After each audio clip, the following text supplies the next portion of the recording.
টানবে কবে?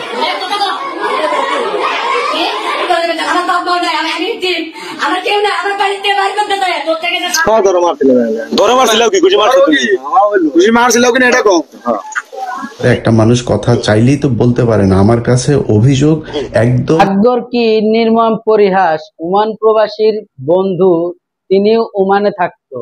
তো উনি মোটামুটি 5 বছর থেকে এসে যখন বাংলাদেশে আসে তখন তাকে বলেছিল তার বন্ধু যে ভাই তুই যদি বাড়ি যাস তাহলে আমার এই কিছু জিনিসপত্র নিয়ে যাস।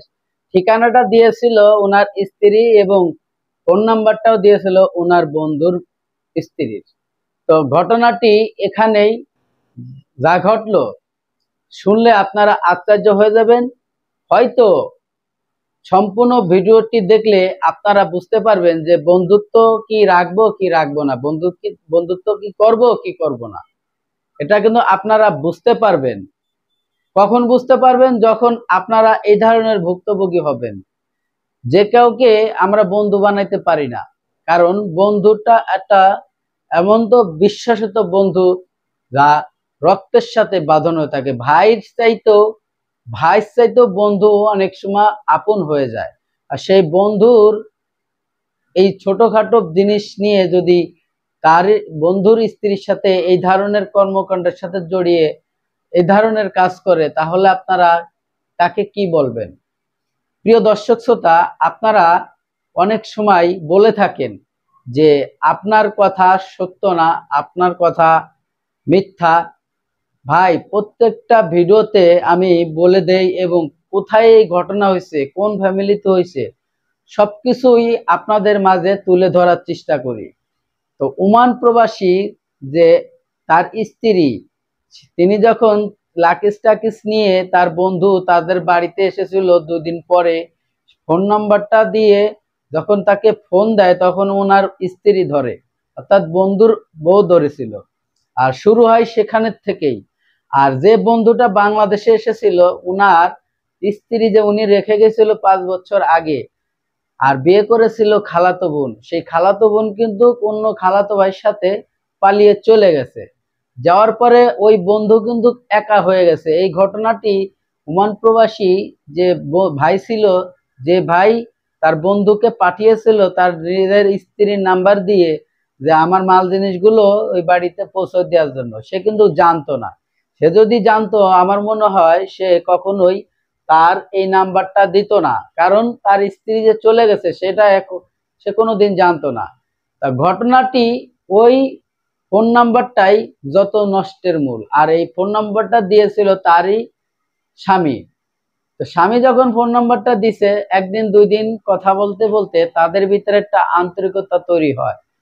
আর আন্তরিকতা তৈরি হওয়ার ভিতরে তাদের প্রেম ভালোবাসা শুরু হয়ে যায়। তারপরে কিছুদিন পরেই আন্তরিকতার মাধ্যম থেকে তাদের পরকীয়ায় লিপ্ত হয়ে যায়।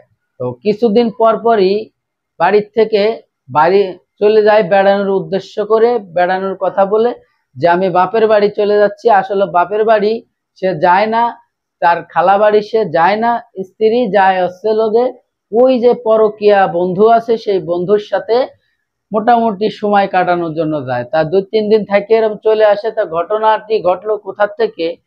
যখন তার মামাকে ওই মেয়ের মানে স্ত্রীর তার মামাকে ফোন দিল তার বাচ্চা, যে মামা তোমার বাড়ি তো আমার মা গেছে, তো মার সাথে একটু কথা বলবো, তা আমার মাকে দাও, আমার মার ফোন নাম্বারটা বন্ধ পাচ্ছি। তখন সে বলে যে তোমার আম্মু তো আমাদের বাড়ি আসে নাই। তখন এই ঘটনাটি তার দাদির কাছে যখন বলে যে আম্মু তো মামা বাড়ি যায় নাই, তাহলে কোথায় গেল? এই যে শুরু হলো বউ খোঁজাখুঁজির পালা। সুপ্রিয় দর্শক শ্রোতা, আপনারা যখন কাউকে যদি বন্ধু বানান, অবশ্যই সেই বন্ধুর মর্যাদা যদি সে রাখে, এই ধরনের বন্ধুত্বের সাথে আপনারা বন্ধুত্ব করবেন। প্রিয় দর্শক, অনেক কথাই বলে ফেলেছি, ভিডিওতে চলে যাব। ভিডিওতে যাওয়ার আগে ছোট্ট করে একটি রিকোয়েস্ট করব, আপনি যদি আমার এই চ্যানেলে নতুন বন্ধু হয়ে থাকেন, ভালো লাগলে চ্যানেলটিকে সাবস্ক্রাইব করে দিবেন। আর অলরেডি যারা সাবস্ক্রাইব করে রাখছেন সকলকে অসংখ্য ধন্যবাদ। তো চলুন আমরা সেই গুরুত্বপূর্ণ ভিডিওটি দেখে আসি। ভিডিও শেষে গুরুত্বপূর্ণ আলোচনা থাকবে, অবশ্যই ভিডিওটির সাথে থাকবেন। হাত টান দেবো কি করবে রাখছে তুই বেটা কিছু করবে রাখছিস কি তুই বিবাহ করতে জানিস না তাহলে তুই কিসের জন্য রাখছিস এই যে পাবার রাখছিস সেটা কর আর দেই প্রথম আর কোন না কে তোর নাম কো এই মোস্তাফা গেটে দেখো কপ এই হেটো তোর পরিচয় দে পরিচয় দে ভিডিও কর নাম কো কথা না কিন্তু না সব হয় নাম কো এই কথা সব ভিডিও কর আচ্ছা দাও তুমি এটা আচ্ছা কিছু সুপ্রিয় দর্শক শ্রোতা, এতক্ষণে আপনারা যে ভিডিওটি দেখেছেন ওমান প্রবাসীর স্ত্রী অন্য বন্ধুর সাথে সে যে পরকীয়া লিপ্ত হয়েছিল, আশা করি ভিডিওটি আপনাদের ভালো লেগেছে। যদি ভালো লেগে থাকে অবশ্যই আপনার মতামত কমেন্ট বক্সে কমেন্ট করে জানাবেন।